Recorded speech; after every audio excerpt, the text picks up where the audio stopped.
Mysterious drone sightings stoking security fears across the world. Several drones were recently spotted over military bases in Europe and the United States. Our chief national security correspondent Jennifer Griffin with the story. Jennifer?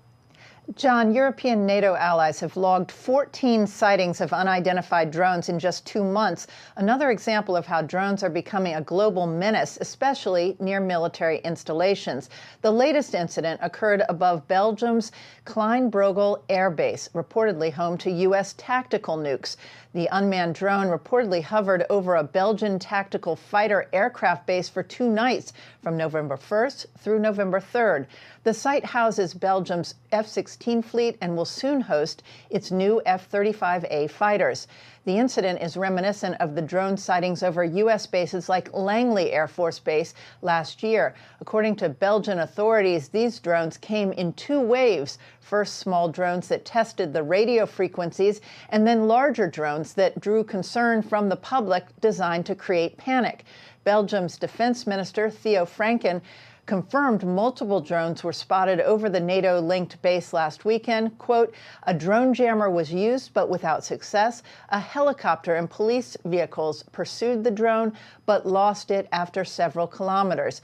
Franken said he suggested the flights may have been part of a spying operation. The threat isn't confined to Europe. Similar drone incursions have been reported over U.S. bases, including Camp Pendleton in Southern California last December, and repeated sightings in New Jersey last year, raising alarms about surveillance, espionage, and the limits of counter-drone defenses.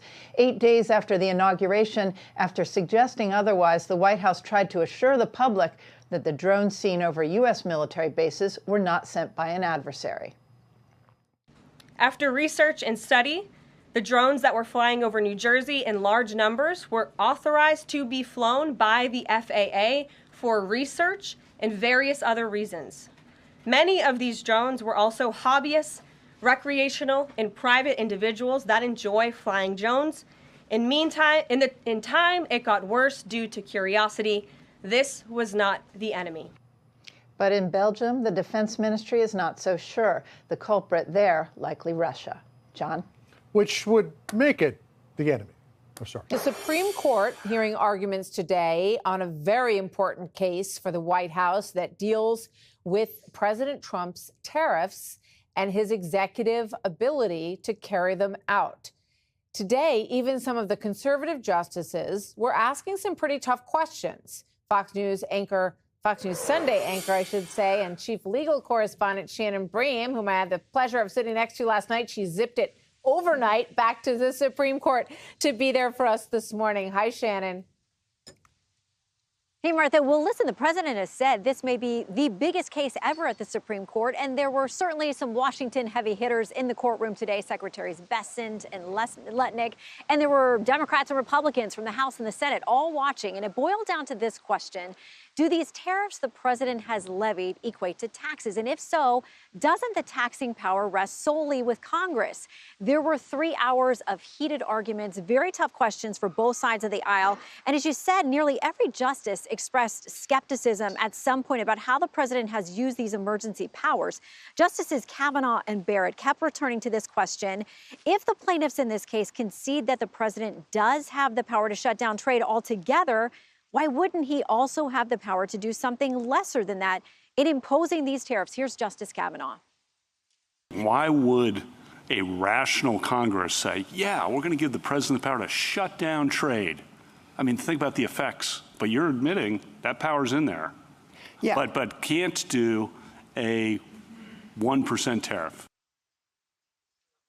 But Justice Jackson argued that Congress's intent in passing this law was more about limiting the president, not giving him even more power. Here's her take.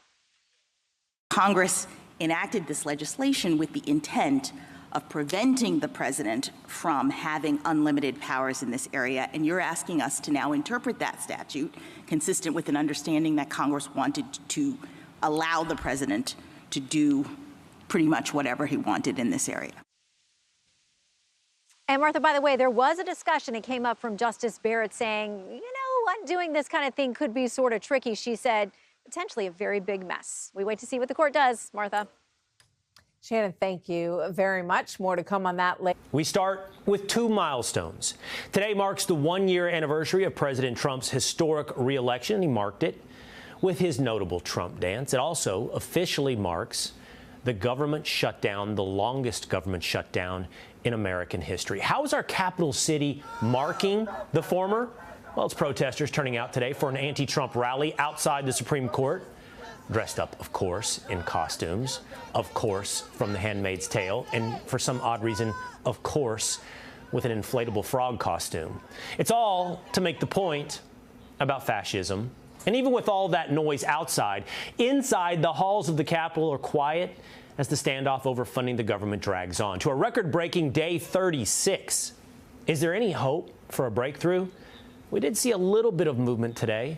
Democrat leaders Chuck Schumer and Hakeem Jeffries propositioning President Trump, writing, "Dear President Trump, we write to demand a bipartisan meeting of legislative leaders to end the GOP shutdown of the federal government and decisively address the Republican health care crisis.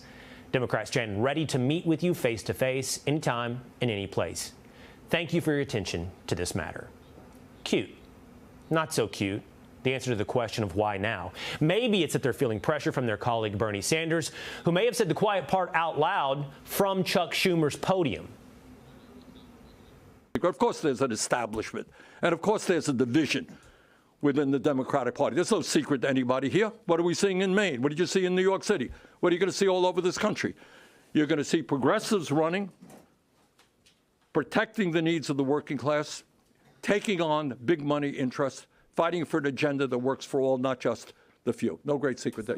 Maybe it's because, as the Babylon Bee jokes, they're embarrassed they can't remember why the shutdown of the government started in the first place, whatever the reason. Their demand might be futile after President Trump told them last time that he'll meet them once they reopen the government. And today it did not sound like he changed his mind. Virtually every Democrat in Congress has voted to hold the American people hostage in an effort to extort hundreds of billions of dollars in new spending. The radical left Democrats are causing millions of Americans who depend on food stamps to go without benefits.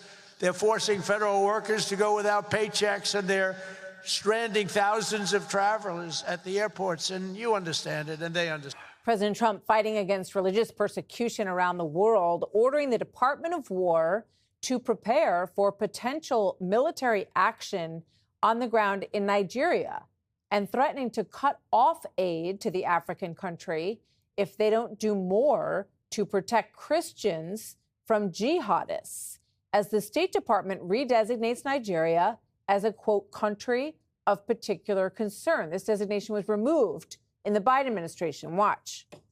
If the Nigerian government continues to allow the killing of Christians, the United States will immediately stop all aid and assistance to Nigeria and may take action to wipe out the Islamic terrorists who are committing these horrible atrocities, especially against innocent women and children. I don't have any further announcements on that for you today, but I can assure you the President of the United States is watching this situation unfold very closely, as is our Secretary of State, Marco Rubio. So more than 7,000 Christians have been killed this year.